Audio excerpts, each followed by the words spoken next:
Un affront direct à l'autorité du gouvernement de l'époque, un incident diplomatique majeur. Les Grecs, bien qu'ayant accueilli l'avion et son pilote, étaient marteau pris dans une situation difficile. D'un côté, le pilote avait cherché à fuir un régime autoritaire, mais de l'autre, la Grèce ne voulait pas provoquer la colère de l'URSS. L'incident devint vite un point de tension diplomatique entre les deux blocs. Boris, une fois capturé, fut accusé de trahison. Mais son histoire ne se termina pas de manière aussi dramatique qu'on pourrait l'imaginer. À la surprise générale, au lieu de l'exécuter comme l'auraient souhaité certains hauts responsables soviétiques, Boris fut tout simplement exfiltré en Turquie. Là, il bénéficia de l'asile politique et, plus étonnant encore, il retrouva une nouvelle vie, loin des yeux du Kremlin. Le mystère du vol du siècle. Ce qui rend cette histoire encore plus fascinante, c'est l'aura de mystère qui l'entoure. Était-ce un acte spontané de rébellion ? Un plan secret orchestré par les États-Unis pour récupérer un pilote soviétique ?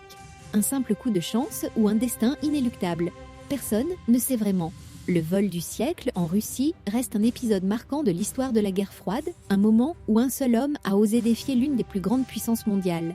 Une évasion spectaculaire, une fuite audacieuse qui a traversé des frontières sans jamais vraiment trouver une fin claire. Si vous aimez les histoires de Quajaises et l'histoire de courage, de tiers, de mystère et de politique internationale, abonnez-vous pour ne rien manquer des récits les plus fascinants de l'histoire.